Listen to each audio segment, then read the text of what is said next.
नमस्कार साथियों, रेलवे की पाठशाला में आपका स्वागत है। दोस्तों, रेलवे की तरफ से जूनियर इंजीनियर भर्ती को लेकर एक बड़ा अपडेट आया है। रेलवे की तरफ से यहाँ पर इंपोर्टेंट इंस्ट्रक्शन जारी किए गए हैं, यानी कि फॉर्म भरने से पहले क्या क्या चीजें आपको ध्यान में रखनी है, क्या क्या आपकी क्वेरी होती है, जो भी कॉमन क्वेरी होती है उनके बारे में दोस्तों रेलवे की तरफ से यहाँ पर पूरा ऑफिशियल नोटिफिकेशन यहाँ पर जारी हो चुका है। और आज से ही दोस्तों आरआरबी जेई के जो फॉर्म है यहाँ पर ऑनलाइन स्टार्ट हो चुके हैं। तो फॉर्म भरने से पहले दोस्तों आप इस वीडियो को एंड तक जरूर देखिएगा, क्योंकि यहाँ पर आपकी बहुत सारी क्वेरी होंगी, बहुत सारे डाउट्स होंगे, इस वीडियो को देखने के बाद यहाँ पर क्लियर हो जाएंगे। तो चलिए शुरू करते हैं आज के इस वीडियो को। और दोस्तों, वीडियो में आगे बढ़ने से पहले मैं आपको बताना चाहूंगा, किसी भी एग्जाम को क्रैक करने में उसके जो प्रीवियस क्वेश्चन पेपर होते हैं वो बहुत ज्यादा इंपॉर्टेंट होते हैं। तो ऐसे में दोस्तों आप भी आरआरबी जेई की भर्ती की तैयारी कर रहे हैं तो आपको दोस्तों प्रीवियस क्वेश्चन पेपर को अच्छे से पढ़ने की जरूरत है। इसके लिए दोस्तों आप टेस्ट सीरीज ले सकते हैं, और टेस्ट सीरीज के माध्यम से जब आप प्रीवियस क्वेश्चन पेपर को पढ़ेंगे तो आपको बहुत अच्छे रिजल्ट यहां पर देखने को मिलेंगे। तो अभी दोस्तों टेक्स्ट बुक के प्लेटफॉर्म पर चल रहा है सिलेक्शन मेरा हक सेल, जहां पर दोस्तों आपको 1 साल का सब्सक्रिप्शन मात्र 395 में मिल जाएगा। आपको हमारा कूपन कोड आरके भी इस्तेमाल करना है, 12% का इंस्टेंट डिस्काउंट मिल जाएगा। और दोस्तों बात करें इस टेस्ट सीरीज के अंदर जूनियर इंजीनियर के मॉक टेस्ट की, तो इसमें लगभग 1500 मॉक टेस्ट अवेलेबल है, जिसमें फाउंडेशन सीरीज भी है, प्रीवियस क्वेश्चन पेपर भी है, सीपीटी 1 सीपीटी 2 दोनों के हैं। इसके अलावा subject wise chapter wise test भी शामिल है। तो वीडियो डिस्क्रिप्शन में लिंक दिया है, वहां से उसको चेकआउट कर सकते हैं। तो यहाँ पर देखिए टेलीग्राम ग्रुप पर ऑलरेडी हमने अपडेट आपको दे दिया था कल ही, इसके बारे में आप देख सकते हैं। और यहाँ पर देखिए हम आपको यहाँ पर ओपन करके दिखा देते हैं, आप टेलीग्राम ग्रुप पे हमारा ज्वाइन कर सकते हैं। तो यहाँ पर देखिए लगभग 60 से ज्यादा आपके क्वेश्चन है जिनका आंसर यहाँ पर रेलवे की तरफ से दिया गया है। तो पहला जो प्रश्न है वो ये है कि एप्लीकेशन कब से स्टार्ट है। तो देखिए 30 तारीख यानी कि आज से आपके फॉर्म भरना स्टार्ट हो गए आरआरबी जेई के। दूसरा है कि लास्ट डेट क्या रखी गई है फॉर्म भरने की। तो लास्ट डेट जो रखी गई दोस्तों वो है आपके 29/8 यानी कि 29 अगस्त। इसके बाद यहाँ पर है कि मॉडिफिकेशन अगर करना है इस फॉर्म के अंदर, मान लीजिए आपने फॉर्म भर दिया, कुछ गलती हो गई, तो उसके लिए यहाँ पर क्या प्रोसेसर रहेगा। तो उन्होंने बताया है कि आपको 250 रुपए यहाँ पर फीस देनी पड़ेगी, और 30/8 से लेकर 8/9/2024 तक आप दोस्तों मॉडिफिकेशन यहाँ पर कर सकते हैं। ठीक है, आगे यहाँ पर बात करते हैं अगले सवाल की, कि बहुत सारे कैंडिडेट हैं जिनका फाइनल रिजल्ट अभी पेंडिंग है, यानी कि मान लीजिए वो जो भी यहाँ पर टेक्निकल एबिलिटी ले रहे हैं, मान लीजिए बीटेक कर रहे हैं या फिर 3 साल की डिप्लोमा कर रहे हैं, तो उनका अभी जो है कंप्लीट नहीं हुआ है डिग्री या डिप्लोमा, तो क्या वो अप्लाई कर सकते हैं। तो यहाँ पर देखिए उन्होंने बताया है कि जो फॉर्म भरने की डेट है ना, उससे पहले की आपके पास एजुकेशन क्वालिफिकेशन होनी चाहिए। यानी कि उन्होंने लिखा नहीं, आपकी जो भी एजुकेशन क्वालिफिकेशन है वो फॉर्म भरने की लास्ट डेट से पहले की होगी, तो ही दोस्तों आप यहाँ पर एलिजिबल रहेंगे। आगे बताया गया है कि अगर कोई कैंडिडेट है वो आरआरबी के पोर्टल पर अगर अकाउंट क्रिएट करना चाहते हैं तो उसके लिए क्या चीज की उसकी जरूरत रहेगी। तो यहाँ पर है कि मोबाइल नंबर और आपका ईमेल आईडी दो की यहाँ पर जरूरत रहेगी। आगे बताया गया है कि मैंने पहले ही यहाँ पर अकाउंट बना रखा है, जैसे असिस्टेंट लोग को पायलट की भर्ती आई थी, तो क्या मुझे दोबारा से यहाँ पर अकाउंट करने की जरूरत रहेगी आरआरबी के पोर्टल के ऊपर। तो उन्होंने बताया कि नहीं, आपने पहले अगर यहाँ पर जैसे एएलपी का निकला था, इसके अलावा टेक्नीशियन की भर्ती निकली थी और आरपीएफ की 2 भर्ती निकली थी, अगर उस टाइम पे अगर आपने अकाउंट क्रिएट कर रखा है तो आपको आरआरबी के पोर्टल के ऊपर दोबारा से अकाउंट क्रिएट करने की जरूरत नहीं है। आगे बताया गया है कि अकाउंट क्रिएट करने के लिए क्या प्रोसीजर है। तो यहाँ पर आपको वेबसाइट के ऊपर जाना है, वहां पर अप्लाई बटन के ऊपर क्लिक करना है, क्रिएट एन अकाउंट के ऊपर क्लिक करना है, जो भी डिटेल यहाँ पर मांगी जाए वो फिल कर देनी है, और ईमेल आईडी और मोबाइल पर ओटीपी आएगा और आपका अकाउंट यहाँ पर क्रिएट हो जाएगा। आगे बता रखा है कि क्या मैं अपनी डिटेल यहाँ पर एडिट कर सकता हूँ अकाउंट क्रिएट करने के बाद। तो यहाँ पर बता रखा है नहीं, अगर आपने एक बार अकाउंट क्रिएट कर लिया तो बाद में आप उसकी डिटेल यहाँ पर चेंज नहीं कर सकते। इस चीज का विशेष ध्यान आप रखेंगे। आगे पूछा गया है कि क्रिएट अकाउंट के बाद यहाँ पर क्या करना पड़ेगा।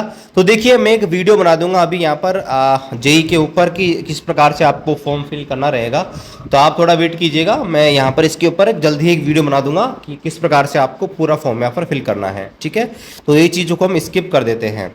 आगे पूछा गया है कि हम जो है फॉर्म कहाँ से भर सकते हैं। तो बताया गया है कि यहाँ पर मोबाइल में जो है आपका पूरा सिस्टम अच्छे से काम नहीं करेगा, तो आप डेस्कटॉप या लैपटॉप से भरेंगे तो ज़्यादा अच्छे तरीके से आपका फॉर्म यहाँ पर फिल हो जाएगा।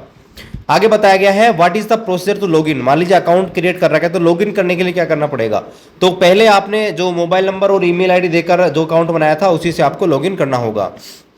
आगे पूछा गया है ये जो भर्ती निकली है आरआरबी जेई की, इसमें कितने लेवल की वैकेंसी है, तो यहां पर बताया गया है कि लेवल 6 और लेवल 7 दो यहां पर अलग अलग वैकेंसी यहां पर है। ठीक है, दो टाइप की वैकेंसी है, 4200 पे ग्रेड और 4600 पे ग्रेड। बता रखा है can I submit common application for both पे लेवल्स। क्या मैं दोनों के लिए कॉमन एप्लीकेशन फिल करूंगा, तो बिल्कुल यहां पर बता रखा है कि एक common application must be submitted. ठीक है, यानी कि एक ही आपको फॉर्म यहां पर फिल करना रहेगा, चाहे आपके 4200 पे ग्रेड की हो चाहे 4600 पे ग्रेड की हो। और यहाँ पर देखिए एक सवाल और पूछा गया था, क्या मैं अलग अलग आरआरबी से फॉर्म अप्लाई कर सकता हूँ, जैसे लेवल 7 की वैकेंसी है जो आरआरबी गोरखपुर से निकाली है और लेवल 6 की तो सब जगह से निकाली गई है ही, तो क्या मैं दोनों फॉर्म अलग अलग से फॉर्म फिल कर सकता हूँ, तो यहाँ पर इन्होंने बताया कि नहीं, आपको एक ही जगह से फॉर्म फिल करना रहेगा। ठीक है, एक ही आरआरबी से फॉर्म फिल करना यहाँ पर रहेगा। Can I apply for more than one RRB, क्या मैं एक से ज्यादा आरआरबी के लिए अप्लाई कर सकता हूं, तो यहां पर बताया गया कि नहीं, आप नहीं कर सकते। दूसरा अगला पूछा गया था कि मल्टीप्लाई एप्लीकेशन भर सकता हूं, तो बिल्कुल आप नहीं कर सकते। मैंने लेजिक सर्जरी करवा रखी है तो क्या मैं एलिजिबल हूं, तो यहां पर बताया गया कि candidate undergone LASIK surgery are not eligible, यानी कि A3 मेडिकल स्टैंडर्ड वाली जो भी पोस्ट है आप देख लेना जो नोटिफिकेशन है उसके अंदर, तो A3 वाली जो भी पोस्ट है उनके ऊपर आप अप्लाई नहीं कर सकते, उससे लोअर कैटेगरी वाली जो पोस्ट है उन पे आप अप्लाई कर सकते हैं। आगे पूछा गया है कि आधार कार्ड वेरिफिकेशन क्यों जरूरी है, तो देखिए आधार कार्ड वेरिफिकेशन जो है यहाँ पर कर्व इंप्रेशन के लिए जरूरी है ताकि कैंडिडेट की यहाँ पर पहचान की जा सके।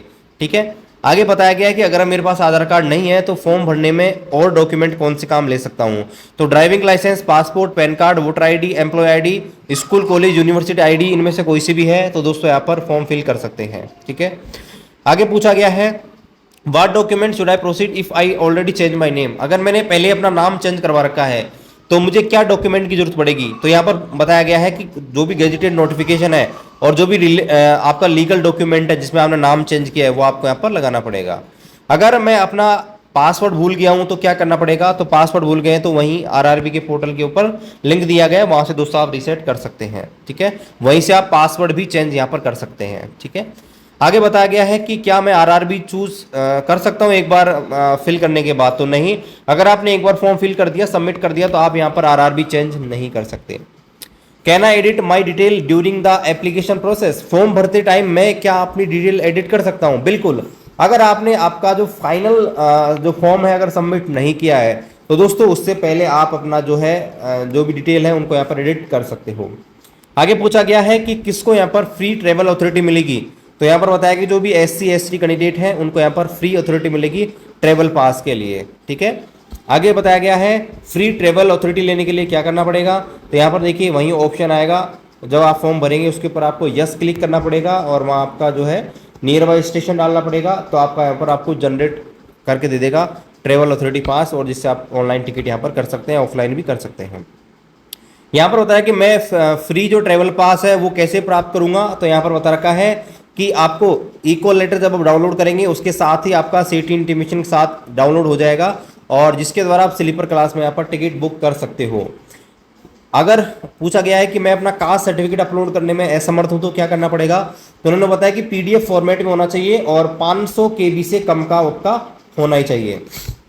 आगे पूछा गया कि EBC क्या है, तो देखिए EBC के ऊपर मैंने अलग से वीडियो बना रखा है, कोई EBC, OBC, EWS तीनों में क्या डिफरेंट है उसको आप चेक कर सकते हैं। फिलहाल मैं आपको बता दूं EBC क्या है कि एक क्लास बनाई गई है इकोनॉमिकल बैकवर्ड क्लासेस EBC, जिसमें क्या होता है कि अगर आपके फैमिली की इनकम एक साल की 50,000 से कम है तो दोस्तों आप यहाँ पर अपनी फीस जो है 500 की जगह 250 रुपये पे करेंगे, यही आपको फायदा मिलता है। लेकिन जब आपका डॉक्यूमेंट वेरिफिकेशन होगा तो आपको यहाँ पर कोई भी एक डॉक्यूमेंट देना पड़ेगा, या तो कोई ऐसा डॉक्यूमेंट जिसमें आपकी फीस आपकी जो इनकम है परिवार की वो 50,000 से कम हो, दूसरा आपके पास BPL कार्ड हो, ठीक है, या फिर तीसरा जो यहाँ पर इज्जत MST जो इशू किया जाता है वो यहाँ पर आपके पास होना चाहिए, तो ये आप दोस्तों अप्लाई कर सकते हैं। ठीक है, आगे पूछा गया है मैं एक EBC हूँ तो मेरे पास अगर EBC सर्टिफिकेट है नहीं है तो मैं क्या करूँ, देखिए यहाँ पर क्लियर बता रखा है EBC सर्टिफिकेट है या आपके पास ऐसा कोई डॉक्यूमेंट है जिसमें 50,000 से कम आपकी इनकम है या आपके पास BPL कार्ड है, तो दोस्तों आप EBC से यहाँ पर फॉर्म फिल कर सकते हैं। आगे बताया गया है क्या कोई रिजर्वेशन मिलेगा ईबीसी वालों को, तो बिल्कुल नहीं, कोई रिजर्वेशन यहाँ पर नहीं मिलेगा। एससी, एसटी, ओबीसी, ईडब्ल्यूएस को यहाँ पर मिलने वाला है, इनको नहीं मिलने वाला। आगे बताया गया है कि यहाँ पर अगर कोई कैंडिडेट है यहाँ पर एक हम मिस कर दिया है, आगे एक है 33 पे कि यहाँ पर एज कब से काउंट की जाएगी आपकी, तो यहाँ पर बता रखा है कि 1/1/2025 से आपकी एज काउंट की जाएगी जो भी फॉर्म फिल करेंगे उनकी। आगे पूछा गया कि एससी, एसटी, ओबीसी, ईडब्ल्यूएस का कोई क्लेम करना चाहता है तो उसके लिए यहाँ पर क्रूशियल डेट क्या रखी गई है, तो यहाँ पर देखिए जो यहाँ पर लास्ट डेट है फॉर्म भरने की, उससे पहले का आपके पास क्या होना चाहिए, सर्टिफिकेट होना चाहिए, यानी कि 29/8/2024 से पहले आपके पास कास्ट सर्टिफिकेट है, तो दोस्तों यहाँ पर अप्लाई कर सकते हैं। आगे बताया गया है कि ईडब्ल्यूएस के लिए क्या है, तो ईडब्ल्यूएस के लिए भी वही सेम यहाँ पर रहेगा। फीस कंसेशन किन किन को मिलेगा, यानी कि 250 रुपये फीस किन किन की लगेगी, तो देखिए SC, ST, ex serviceman, PWD, female, transgender, minorities, EBC, ये जो कैंडिडेट है इनकी फीस यहाँ पर दोस्तों लगने वाली है मात्र 250 रुपये। आगे बताया गया है I am currently serving in the arm forces, can I apply for ex serviceman, तो पूछा गया कि मैं करंटली आर्म फोर्सेस में काम कर रहा हूं तो क्या मैं एक्स सर्विसमैन में एलिजिबल हूं, तो यहाँ पर बता रखा है बिल्कुल आप अप्लाई कर सकते हैं। और इसकी जो लास्ट डेट रखी गई है 1 year from the closing date of the submission application, ठीक है। एक्स सर्विसमैन जो है अगर आपके पास है तो आप यहाँ पर अप्लाई कर सकते हैं, ओके। आगे बताया गया है if I already secured civil employment and ex serviceman and I am eligible to ex serviceman, अगर मैं पहले से यहाँ पर एक्स सर्विसमैन में का बेनिफिट यहाँ पर सिक्योर कर चुका हूँ एम्प्लॉयमेंट में, अगर मैं एक्स सर्विसमैन हूँ तो क्या मैं बेनिफिट ले सकता हूँ, तो बिल्कुल यहाँ पर बता रखा है एक्स सर्विसमैन कैंडिडेट हुए already secured civil employment under, यानी कि पहले अगर जॉब ले ली है एक्स सर्विसमैन कोटे से तो क्या दोबारा से आप यहाँ पर जो है बेनिफिट ले सकते हैं इसका, ये पूछा गया है। तो यहाँ पर देखिए यहाँ पर बता रखा है एक्स सर्विस कैंडिडेट हुए already secured civil employment under centralise notification in group C, group D after availing the benefit given to ex serviceman will be permitted only the benefit of age relaxation, यानी कि अगर आपने पहले ही यहाँ पर ex serviceman Kota से अगर कोई जॉब ले ली है तो दोस्तों बताया गया है कि आप यहाँ पर दोबारा बेनिफिट नहीं ले सकते, एज रिलैक्सेशन का बेनिफिट आपको मिल सकता है या हायर ग्रेड में आप यहाँ पर दोबारा से जा सकते हो, ओके। आगे बताया गया है कि यहाँ पर एनओसी के लिए यहाँ पर क्या करना पड़ेगा, तो एनओसी के लिए बताया गया कि एक्स सर्विस कैंडिडेट है जो ऑलरेडी यहाँ पर सिविल एम्प्लॉयमेंट ले चुके हैं, ठीक है, तो यहाँ पर उन्हें सर्विंग रेगुलर एम्प्लॉय हैं उनको भी यहाँ पर एनओसी यहाँ पर लेनी पड़ेगी और ये कब चाहिए होगी, डीबी के टाइम पे आपको, ओके। आगे बताया गया है कि what is the benchmark degree for disability specified for PWBD, तो पीडब्ल्यूबीडी के लिए क्या यहाँ पर बेंचमार्क रखा गया है, तो 40% या उससे ऊपर है तो दोस्तों यहाँ पर अप्लाई कर सकते हैं पीडब्ल्यूबीडी की सीट अगर उसमें है तो, ठीक है। तो बताया गया है कि क्या पीडब्ल्यूबीडी की कोई सीटें यहाँ पर रिजर्व रखी गई हैं, तो यहाँ पर वो क्या पीडब्ल्यूबीडी कैंडिडेट हैं जो यहाँ पर अनरिजर्व वैकेंसी के खिलाफ यहाँ पर अप्लाई कर सकते हैं, तो यहाँ पर बिल्कुल बताया गया है कि पीडब्ल्यूबीडी कैंडिडेट हैं यहाँ पर जो अनरिजर्व वैकेंसी है उनमें यहाँ पर अप्लाई कर सकते हैं, ठीक है। और यहाँ पर देखिए एक चीज़ और यहाँ पर बता रखी है but must indicated as suitable, लेकिन यहाँ पर ये भी पता होना चाहिए कि वो उस पोस्ट के लिए सुटेबल है या नहीं, इस चीज़ का आपको ध्यान रखना है। How do I know the suitability of the various disability for that post, यानी कि मुझे कैसे पता लगेगा कि कोई पोस्ट है वो पीडब्ल्यूडी के लिए सुटेबल है नहीं, तो यहाँ पर देखिए जो वैकेंसी टेबल दिया गया एनेक्सर नंबर ए उसमें आप चेकआउट करेंगे तो वहाँ पर आपको लिखा मिल जाएगा। यहाँ पर बता रखा है कि कौन यहाँ पर स्क्राइब की फैसिलिटी ले सकते हैं, स्क्राइब का मतलब है कि दूसरे कैंडिडेट को एग्जाम में हेल्प के लिए लेकर जाना, तो यहाँ पर बता रखा है अगर वो ऐसा कैंडिडेट है जो यहाँ पर विजुअल इम्पेयर्ड है, जिसको दिखाई नहीं देता है, कैंडिडेट हूँ writing speed is affected by cerebral palsy, ये मस्कुरल ये यानी कि वो लिख नहीं सकता है, उसमें कुछ प्रॉब्लम है, लोकोमोटर डिसेबिलिटी है एक हाथ से, तो यहाँ पर ऐसे कैंडिडेट यहाँ पर स्क्राइब यहाँ पर ले सकते हैं। आगे बताया गया हूँ all are eligible for refund of the fees, यानी कि फीस रिफंड किसको मिलेगी, तो देखिए जो भी कैंडिडेट यहाँ पर CPT 1 देने जाएंगे उन सबको यहाँ पर फीस रिफंड यहाँ पर मिलने वाला है। आगे बताया गया है कि रिफंड पॉलिसी क्या है RRB की, तो सेम मैंने आपको बता दिया है कि वो ये CPT 1 अगर आप देने जाओगे तो आपको मिलेगा, अगर आप एग्जाम देने जाओगे नहीं तो आपको कोई फी रिफंड यहाँ पर नहीं मिलेगा। In the application only matriculation is visible, how do I add my qualification, यानी कि फॉर्म भर रहे हैं तो वहाँ पर सिर्फ 10th की ही एजुकेशन क्वालिफिकेशन दिखाई दे रही है, अगर आगे की क्वालिफिकेशन ऐड करनी है तो क्या करना पड़ेगा, तो बता रखा है कि वहीं एक ऑप्शन दिया गया है ऐड का, आपको ऐड के ऊपर क्लिक करना रहेगा, तो दोस्तों आपका जो है नया एजुकेशन क्वालिफिकेशन आप ऐड कर सकते हो। आगे बताया गया है कि What date should I enter in application if month and year of the passing available in the metric and other qualification certificate? मान लीजिए कोई ऐसा सर्टिफिकेट है जो आपको यहाँ पर अपलोड करना है और उसकी डेट भी मांग रहा है कि वो कब आपका इश्यू किया गया था, और मान लीजिए उस डॉक्यूमेंट में सिर्फ मंथ और ईयर भी दिखाई दे रहा है। मान लीजिए अगर आपका कोई मार्कशीट है उसमें मान लीजिए मई 2023 लिखा हुआ है और आपसे हमारा पूछ रहा है, डेट भी पूछ रहा है, तो आपको उस महीने की अंतिम डेट लिखनी है कि 31/5/2023, इस प्रकार से आपको लिखना रहेगा। आगे बताया गया है which district state should I mention if district state have been bifurcated, यानी कि कई बार क्या होता है कि कोई डिस्ट्रिक्ट है उसके टुकड़े हो जाते हैं, उसमें से 2 जिले बन जाते हैं या स्टेट की बाउंड्रीज में चेंज हो जाता है। तो यहाँ पर बोला गया है कि अगर ऐसा कुछ होता है तो मैं कौन सा जिला या कौन सा राज्य यहाँ पर भरूँ। तो यहाँ पर बता रखा है प्रेजेंट डिस्ट्रिक्ट स्टेट में be mention since some district will not shown in the respective state. बता रखा है कि यहाँ पर आप नया जो स्टेट है या नया डिस्ट्रिक्ट जो है वही आप यहाँ पर फिल करें, ठीक है। और जैसे आपका यहाँ पर ये वो हो जाएगा, जैसे आंध्र प्रदेश में 2 भी बने थे, आंध्र प्रदेश और तेलंगाना, ये यहाँ पर 2 हैं, तो जो भी नए बने हैं लेटेस्ट वो यहाँ पर आप फिल करेंगे। Moreover districts of respective state have been further bifurcated so present district state में भी मेंशन टू अवॉइड अनकंफ्यूजन, यानी कि जो भी प्रेजेंट लेटेस्ट जो आपका नाम रखा गया है स्टेट का या डिस्ट्रिक्ट का, तो वो आप यहाँ पर फिल करेंगे। आगे बताया गया है I have done degree engineering can I apply for the post of JE, मैंने यहाँ पर इंजीनियरिंग कर रखी है तो क्या मैं जेई के लिए अप्लाई कर सकता हूँ? बिल्कुल, 4 साल वाले जो भी यहाँ पर डिग्री वाले हैं सारे यहाँ पर अप्लाई कर सकते हैं, ध्यान रखना। I have completed 2 year diploma am I eligible, तो यहाँ पर बता रखा है कि 2 साल का अगर आपने डिप्लोमा कर रखा है तो आप एलिजिबल हैं। तो यहाँ पर बता रखा है नो, केवल 3 साल का यहाँ पर अप्लाई कर सकते हैं, 3 साल वाले ही यहाँ पर अप्लाई कर सकते हैं, 2 साल वाले नहीं कर सकते हैं। आगे बताया गया है what all should I upload in the total, यानी टोटल कितने डॉक्यूमेंट अपलोड करने पड़ेंगे। तो यहाँ पर देखिए अपलोड में बात करें तो फोटो और सिग्नेचर आपको अपलोड करनी पड़ेगी। सिर्फ SC ST वाले हैं जिनको यहाँ पर कास्ट सर्टिफिकेट भी यहाँ पर अपलोड करना होगा। पूछा गया है साइज क्या होगी डॉक्यूमेंट की, तो यहाँ पर देखिए जो कास्ट सर्टिफिकेट है उसकी साइज 500 KB से कम होगी। इसके अलावा जो फोटो और सिग्नेचर आप अपलोड करेंगे उनकी साइज यहाँ पर 30 KB से 70 KB के बीच यहाँ पर होंगे। आगे बताया गया है कि मैं फीस कैसे पेमेंट कर सकता हूं, तो देखिए आप credit card, debit card, UPI किसी से भी पेमेंट यहाँ पर कर सकते हैं, ठीक है। और फीस रिलैक्सेशन के लिए आप यहाँ पर पैरा नंबर 7.0 यहाँ पर पढ़ सकते हैं। आगे पूछा गया है कि जो आपकी रिक्रूटमेंट प्रोसेस है उसमें क्या क्या होने वाला है, तो यहाँ पर देखिए CBT 1 होगा, फिर CBT 2 होगा, फिर आपका डॉक्यूमेंट वेरिफिकेशन, फिर आपका मेडिकल एग्जाम पेपर होने वाला है। आगे पूछा गया है कि एग्जाम ग्रुप है क्या है और उसमें कैसे सेलेक्ट करूंगा, तो देखिए जो भी आपकी एजुकेशन क्वालिफिकेशन है उसी हिसाब से आपका एग्जाम ग्रुप ऑटोमेटिकली आ जाएगा, ठीक है, इस चीज़ का ध्यान रखना है और उसी हिसाब से आपको यहाँ पर चूज करना रहेगा। मैं फॉर्म फिल करके आपको बताऊंगा तब आप यहाँ पर अच्छे से चेक कर लेना। आगे बताया गया what is the exam group for candidate level 7 chemical supervisor research, बताया गया केमिकल सुपरवाइजर जो ग्रुप है उसके लिए क्या यहाँ पर एग्जाम ग्रुप रहेगा। तो यहाँ पर बताया गया chemical and metrological supervisor category जो है यहाँ पर ये रहेगी। आगे बताया गया पैटर्न सिलेबस क्या रहेगा, पैटर्न सिलेबस के लिए ऑलरेडी हमने वीडियो बना दिया है, उसको आप चेक कर सकते हैं।